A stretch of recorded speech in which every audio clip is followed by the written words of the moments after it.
Voilà. Est-ce que vous avez une idée sur les missions de contrôle que l'autorité a déjà exécutées à ce jour et quels sont les résultats de ces missions? Voilà encore là un problème. C'est ce qui nous fait croire qu'il y a des insuffisances au niveau de l'autorité de régulation parce qu'on dirait qu'il n'y a pas de missions de contrôle qui sont effectuées, ou s'il y en a vraiment, peut-être que ça devrait être cette année, mais à notre connaissance, depuis l'existence de l'autorité, même de façon prioritaire. Donc on priorise certains secteurs et certaines entreprises parce que, vu l'importance de l'activité économique dans le secteur, vu les chiffres d'affaires, je pense que dans un trimestre, on pouvait quand même arriver à prioriser quelques missions de contrôle pour aussi commencer à bousculer les entreprises principales, à éventuellement commencer à appliquer la loi et à la respecter. Merci. Nous aimerions également savoir, Monsieur Luc Kabunango, auditeur professionnel, nous aimerions avoir votre avis sur le décret numéro 20/024 du 12 octobre 2020 modifiant le décret numéro 18/018 du 24 mai 2018 portant justement mesures d'application de la loi numéro 17/001 du 8 février 2017 fixant les règles applicables à la sous-traitance dans les secteurs privés. Je pense que ce décret-là a été signé pour exclure certains secteurs de la loi de la sous-traitance. Moi, je pense que c'était une déviation qu'on devrait revoir parce qu'il y a même les assurances, les banques, les professions libérales. Voilà, les assurances et les banques qu'on vient de libéraliser il n'y a pas très longtemps dans le pays et où l'entrepreneur congolais a besoin aussi de construire sa capacité. On est encore au début de la libéralisation du secteur. On vient exclure le Congolais qui est déjà généralement exclu de beaucoup d'activités. Du système des jeux. Oui, dans le pays. Donc les autres prendront de l'avance et beaucoup d'avance et on reviendra à la question, soi-disant que le Congo n'a pas de compétences dans le secteur. Ce qui est pire, c'est qu'au niveau des assurances, par exemple, on est allé à exclure jusqu'au courtage des assurances.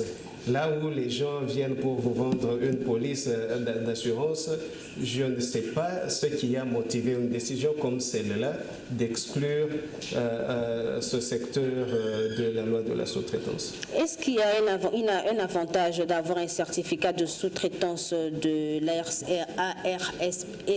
qui veut dire l'autorité de régulation de la sous-traitance dans le secteur privé pour les entrepreneurs congolais et les entreprises principales? Écoutez, posez la question aux entrepreneurs et ils vous répondront. Et je pense que même au niveau de l'autorité de régulation elle-même, si nous posons la question quels sont les avantages à s'enregistrer et avoir le certificat de l'autorité de régulation, moi je pense que ce que j'ai entendu jusqu'à présent n'est pas tellement convaincant. Il faut se rendre compte que... donc on nous dit que quand vous avez le certificat, vous pouvez avoir accès au marché, alors que déjà toute entité économique est considéré comme un potentiel sous-traitant dès lors qu'il est régulièrement enregistré. Ça veut dire que ce Congolais qui a régulièrement enregistré son entreprise, quand il a des services et des produits à offrir à une entreprise qui tombe dans la catégorie des entreprises principales selon la loi sur la sous-traitance, il devrait refaire la démarche et revenir essayer de s'enregistrer et obtenir ce certificat. Il y a d'abord perte de temps il y a le risque de corruption, disons-le, parce qu'il peut y avoir des ouvertures où les gens, sachant que c'est lucratif pour vous, au lieu d'accélérer et de vous livrer votre certificat, ils le bloquent parce qu'ils attendent des motivations. Nous savons un peu comment l'administration chez nous comment les choses se passent. Et à chaque fois que vous augmentez aussi des réglementations pour l'entrepreneur, c'est toujours coûteux. Et un entrepreneur doit toujours évaluer le coût contre le bénéfice qu'il a. Du côté du bénéfice, l'entrepreneur, il a à faire tout ce qu'il a toujours fait pour se mettre à niveau et gagner des marchés sans avoir un avantage spécifique de l'autorité de régulation ou de ce certificat. Pas du tout. Ça, c'est une opinion personnelle. Je découragerai cela parce que vous êtes aussi ma compétition en affaires. Vous avez déjà votre certificat, vous avez déjà vos liaisons, je viens pour vous faire la compétition, vous pouvez me bloquer au niveau de l'autorité de régulation. Ça, ce sont les risques que nous pouvons énumérer pour montrer le danger auquel l'entrepreneur fait face lorsque il doit passer par une procédure comme celle-là. Et il y a des entrepreneurs déjà qui s'en plaignent et qui sont même préparés à rejeter toute la loi et disent qu'elle n'est pas à leur avantage à cause des dispositions comme celle-là. Merci beaucoup à celui qui fait de la sous-traitance son cheval de bataille. Monsieur Luc Kabunango, vous avez publié un article le week-end dernier sur la promotion de petites et moyennes entreprises. Et dans cet article, vous estimez que la loi sur la sous-traitance est un outil important pour la création de la richesse en République démocratique du Congo, bien entendu. Que peut-on comprendre par là? Justement, parmi les objectifs de cette loi, c'est celle aussi de créer de la richesse locale congolaise, d'où vous entendez parler de la création des millionnaires en République démocratique du Congo. C'est une facilitation par l'État de l'activité économique qui peut aider à ce que ceux-là qui peuvent aillent jusqu'au niveau de se faire des millions et pourquoi pas des milliards, parce que sous d'autres cieux, en Afrique toujours, ça se fait. L'Afrique compte déjà des milliardaires, des multimillionnaires par le même genre de loi comme cette loi sur la sous-traitance. Maintenant, ce que nous constatons justement, c'est que, bon, avant de parler de ce constat-là, un autre objectif, c'est celui-là justement de créer et de protéger l'emploi pour les Congolais. Parce que vous voyez, en général, il y a des entreprises étrangères. Si vous prenez l'exemple des entreprises chinoises, vous voyez qu'elles amènent aussi la main-d'œuvre chinoise. Oui. Et vous ne voyez pas nécessairement l'expertise particulière qu'apportent les Chinois que le Congo ne sait pas offrir. D'où cette loi aussi vise quelque part à protéger la main-d'œuvre congolaise. Local. Donc c'est vraiment une bénédiction pour l'entrepreneur congolais. L'entrepreneur congolais, oui.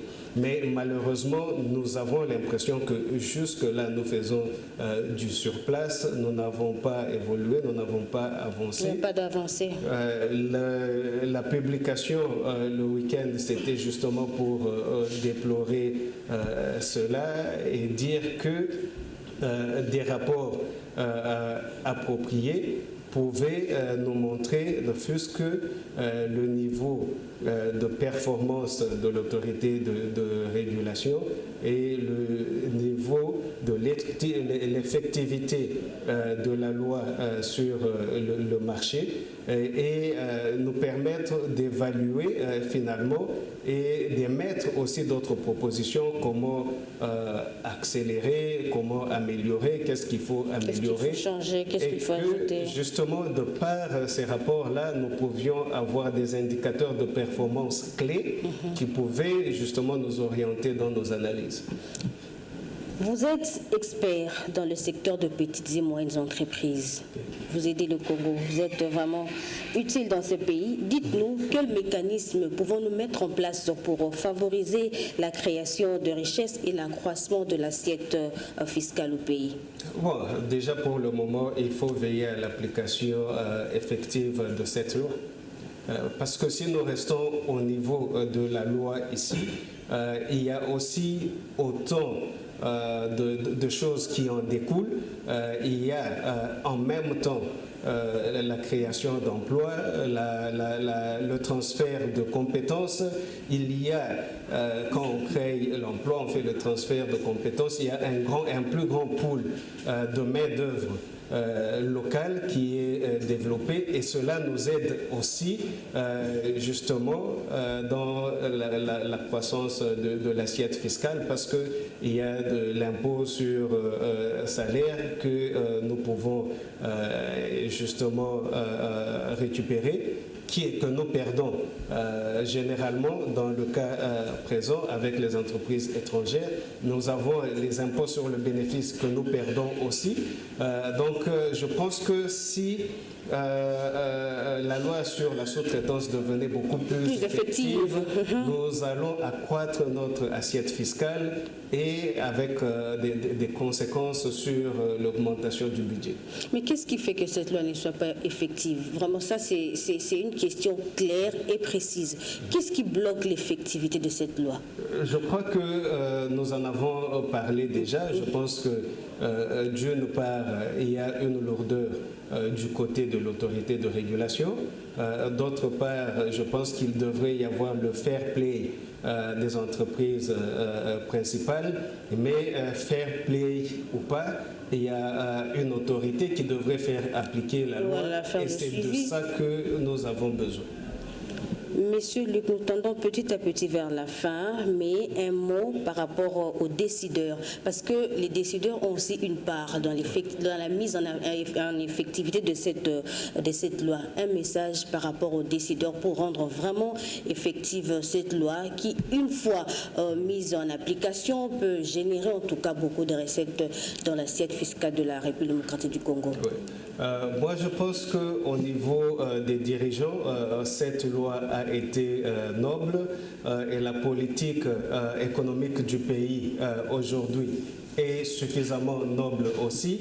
Elle vise justement à relever le déséquilibre et à renforcer l'entrepreneur congolais. Nous pensons qu'on ne devrait pas avoir juste une loi qui existe et qui n'est pas respectée et appliquée encore une fois de plus, surtout vu l'importance socio-économique avec un impact assez immédiat, parce que l'activité économique, elle est là déjà. Le chiffre d'affaires dont nous parlons ici en milliards, il circule déjà. Donc c'est une loi vraiment qui aura un impact assez immédiat. Dans le court terme, nous savons changer beaucoup de choses. Et je ne comprends pas pourquoi est-ce qu'on devrait s'y prendre avec autant de lourdeur et perdre autant de temps, alors que notre population est en train de crier chaque jour qu'elle a besoin d'emploi, qu'elle a besoin de manger, qu'elle a besoin de soins et santé. Le social. Et tout cela, les moyens sont en train d'être déplacés du pays à l'extérieur, alors que nous pouvions générer ces moyens dans le pays, développer même notre économie, parce que dès que nous avons accès à tous ces marchés, nous pouvons voir aussi la création de beaucoup d'autres entrepreneurs qui entrent dans le marché et qui commencent aussi à produire des services et des biens. Malheureusement, tout ça, nous perdons au bénéfice des étrangers, alors que nous avons déjà un outil comme celui-là qui est supposé nous aider. Merci beaucoup. C'était un réel plaisir, Madame, Messieurs, de vous présenter cette émission. Nous avons reçu pour vous, on a dit, Monsieur Luc Kabunangu. Il est auditeur professionnel et cadre de l'UDPS. Nous avons échangé autour de la sous-traitance dans le secteur privé.